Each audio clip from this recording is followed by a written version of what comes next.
The Democratic Republic of Congo could be heading for a war as tensions grow in the east of the country. Conflicts involving rebels and militias trying to dominate territory and natural resources have been escalated, and thousands of civilians have been displaced. Congo also faces growing tension with neighboring Rwanda, but the deep roots of this conflict are intertwined with issues of ethnic identity, regional rivalries, and competition for natural resources. What is happening here shows how rich Congo is in resources, and that Congo is a geopolitically important country, which is one of the reasons why neighboring and distant countries are watching this conflict and preparing to get involved to protect their interest and influence the next chapter in this country's history. Where Rwanda-backed M23 rebels are advancing further into the country's mineral-rich eastern region. Before M23 rebels captured Goma, the biggest city in eastern DRC. The rebels now say they aim to seize DRC's capital. So, people don't talk so much about the conflict in Congo. Why? I don't know. Perhaps because the eyes of the world are largely focused on other conflicts such as those in Gaza and Ukraine, even the election in US. I mean, the DRC received relatively little attention. But this conflict should get more attention. The battery on your cell phone, computer, was made with the cobalt and the blood of Congolese people. So given this uncertain and volatile scenario, let's understand what is really happening in Congo. Since 1996, the conflict in the east of DRC has caused approximately 6 million deaths. The First Congo War, started in 1996, began in the aftermath of the 1994 Rwanda genocide, which ethnic Hutu extremists kills around 1 million ethnic minority Tutsis. During and after the genocide, almost 2 million moderate Hutu refugees crossed the Congolese border, settling mainly in refugee camps in province of North and South Kivu. But a small subset of the Rwandans who entered Congo were Hutu extremists who began organizing militias in Congo. Following the victory of the Rwanda Patriotic Front, RPF, against the genocidal Rwanda government, the new Tutsi government began its involvement in Congo, then known as Republic of Zaire. Rwanda troops under the leadership of President Paul Kagame and Tutsi militias based in Congo with Rwanda support, launched an invasion of Zaire, which was ruled at the time by this guy, Mobutu Sese Seko. Rwanda justified both efforts by arguing that the Hutu groups in eastern Congo were still a threat to its Tutsi population, and that the Mobutu regime was harboring Hutu extremists who have fled across the border. Rwanda fought the First Congo War against Zaire with the help of other African states, such as Uganda, but also Angola and Burundi, who had their own concerns and interests. The Rwandan coalition invasion was coordinated with the help of Zaire's then opposition leader, Laurent Kabila. So, the Kabila-Kagame coalition won the First Congo War in 1997 when Mobutu fled Kinshasa. Soon after, Kabila was sworn as president of Zaire and changed the country name back to Democratic Republic of Congo.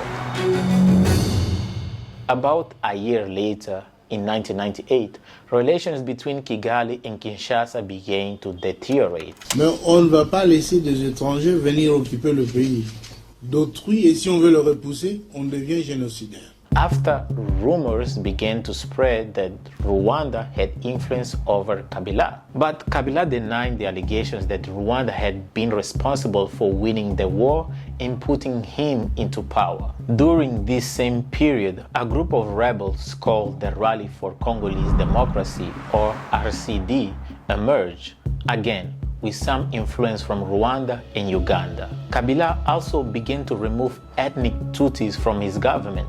and took steps to weaken Rwanda's military presence in eastern Congo. At the end of the 90s, in a reversal of alliances, Kabila ordered all foreign troops out of Congo and allowed armed Hutu groups to reorganize on the border. Rwanda responded by invading Congo in 1998.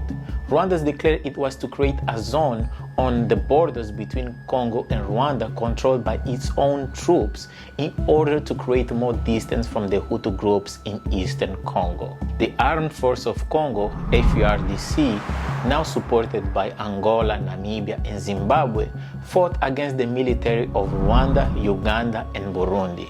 In the same period, the RCD, which was supported by Rwanda and Uganda, created two factions: the Congolese Rally for Democracy, Goma, or RCD Goma, which was backed by Rwanda, and RCD Kisangani Movement for Liberation, or RCD KML, which was supported by Uganda. Other rebel groups linked to the Congolese government also fought, such as Mai Mai rebels and the Democratic Forces for the Liberation of Rwanda, FDLR, whose ethnic majority were Hutus who had left Rwanda. Later, the RCD Goma emerged as the most powerful, retaining control of North and South Kivu and the city of Goma. In the midst of the chaos of the war, Laurent Kabila was assassinated and replaced by his son, Joseph Kabila. The Second Congo War was formally ended under the young Kabila in 2002. Over the next few days, discuss the modalities and ways of relaunching the inter-Congolese dialogue. And the associated humanitarian disaster may have affected more than 3 million people. A long peace process carried out largely under the administration of South Africa was finally accomplished. And between 2002 and 2003, Rwanda, Uganda, and Congo began to implement a set of peace agreements that authorized transitional government in Kinshasa led by Joseph Kabila. 3 years later, in 2006, there were elections, which was won by Joseph Kabila. Unfortunately, these results were not accepted mainly by RCD Goma, who also refused integration into the National Armed Forces. So, they once again launched a rebellion in 2006. And after several years and months of intense fighting and failed peace negotiations, peace was finally achieved on March 23, 2009.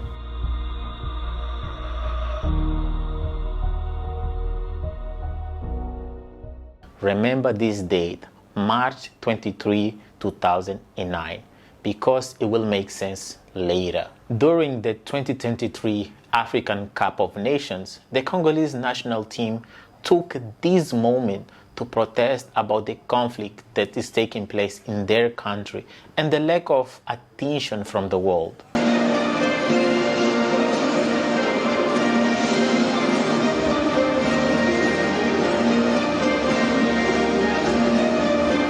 And of course, this is just one more protest of many that doesn't make into the media about what this group is doing in Congo. M23. So, who are the M23? M23 is a group that has taken on several previous forms. M23 is the result of the formation of the RCD in 1997, which became the RCD Goma in 1998.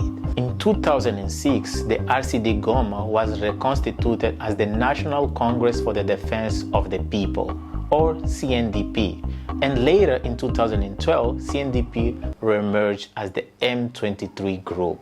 Then, between 2012 and 2013, M23 became an undeniable force in eastern Congo. M23 launched attacks accusing the government, and Kinshasa accused Kigali of supporting the group.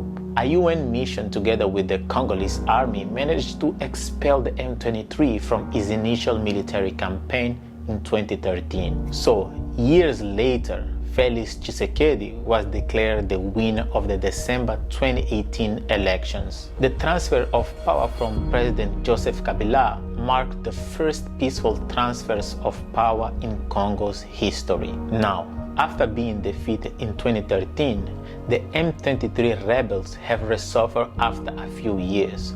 In 2021, they launched attacks, and in July 2023, they gained control of large part of North Kivu province. Now the M23 is militarily stronger than in the past, operating more and more like a conventional army with much more sophisticated equipment than in the past. Intelligence sources in Congo have indicated that the M23 is now able to operate 24 hours a day thanks to the night vision devices. That's why Rwanda's security services are suspected of supporting M23. It is also important to understand that the Congo's national army is extremely dysfunctional, corrupt, and poorly equipped. Congo accused Rwanda of financing and supporting the resurgence of M23, an accusation supported by many African nations and European nations too. And of course, some European nations are probably supporting M23,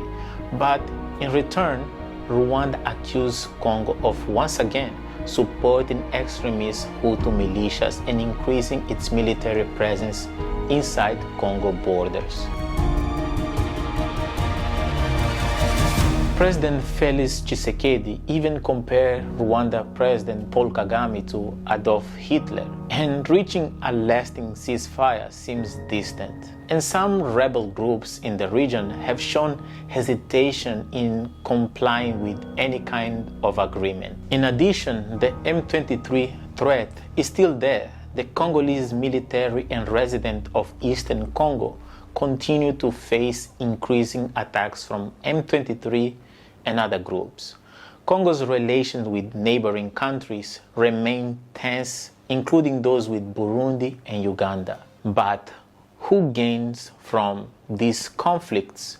For some, the Western countries with Rwanda help. And for others, there is a smoke screens that needs to be unveiled. But it is certainly that the people are the ones who lose and suffer. So our video ends here. So please, as you know, English is not my first language. Please feel free to correct me in the comments. And you know, I'm doing these videos because, of course, I love Africa. I love this type of content and everything. But it will make me or motivates me if you just hit the like button and share with more people. It will motivate me to create more videos like this. And of course, you can make fun of my English too. So that's it, and see you in the next one. So thank you for watching, subscribing, and share. That means a lot. So obrigado, which means thank you. Asante sana. See you in the next one. Peace.